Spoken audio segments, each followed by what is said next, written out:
L'A2CB, le TuCB, Nexus, Vénus ou même cocaïne de la haute société en raison de ses prix élevés, d'où ça vient et qu'est-ce que c'est? D'après mes recherches, ce serait un mélange de kétamine et de MDMA. Ça annonce déjà un chouette petit projet, enfin quoique. Toujours est-il que cette drogue n'est pas si récente que ça, bien au contraire.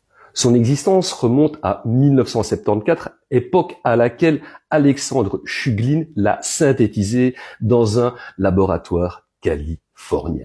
Le 2CB, TuCB, a été popularisé dans les années 80, époque à laquelle où il y a eu une émergence des drogues de synthèse. En 1985, l'ecstasy ayant été déclarée illégale, le TuCB a gagné un espèce d'élan de popularité. Et en 1994, le TuCB a été déclaré aux États-Unis illégal et le reste du monde a ensuite emboîté le pas donc aux États-Unis. À cette époque, un homme un petit peu fauché commença à en produire pour son propre compte et cet individu était surnommé, en tout cas on l'appelait comme ça, Alejo TuCB.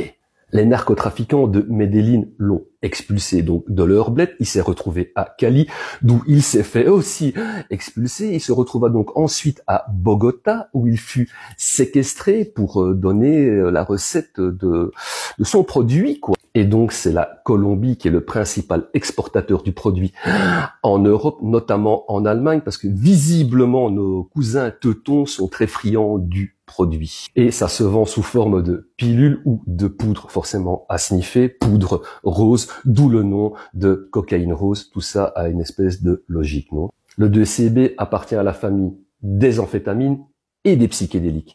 Et oui, donc ça va stimuler le système nerveux central, comme des amphétamines, mais ça va aussi provoquer des hallucinations, comme de la MDMA ou des produits hallucinogènes.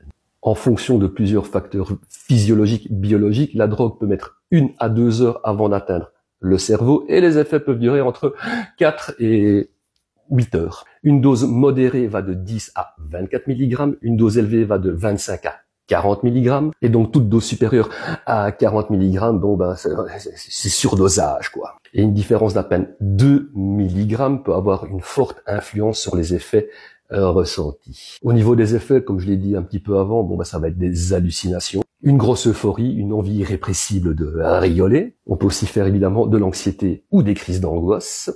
On va comprendre les choses un petit peu mieux, un petit peu comme avec la cocaïne. On va avoir comme ça une perception des choses, une compréhension des choses compliquées, assez accrue. Voilà, comme la coke. On va réfléchir un peu plus rapidement, artificiellement bien sûr. Une stimulation artificielle évidemment de la libido.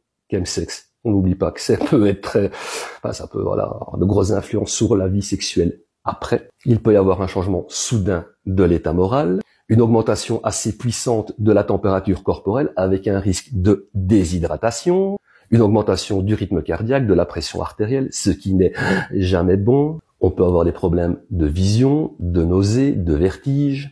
Et en cas de consommation prolongée, on peut vraiment développer de gros problèmes d'anxiété et d'angoisse. Évidemment, il y aura des problèmes d'insomnie, de maux de tête. Il peut même y avoir des tremblements et des convulsions. Il est fortement déconseillé de mélanger ça avec du cannabis parce que ça peut renforcer les effets psychédéliques, les hallucinations, mais aussi augmenter fortement l'état de névrose, de psychose, anxiété et compagnie. On mélange pas ça non plus avec de la MDMA parce que voilà, la MDMA va fortement augmenter tout ce qui va être hallucination, augmentation du rythme cardiaque, état de névrose, psychose, voilà, un petit peu comme d'hab quoi. Il est aussi fortement déconseillé de mélanger ça avec de l'alcool parce que ça augmente le risque d'évanouissement et de comportements étranges, dangereux et bizarres, mais ça augmente aussi le risque de nausée, de fatigue et de déshydratation. Donc voilà, cocaïne rose n'a de rose que le nom.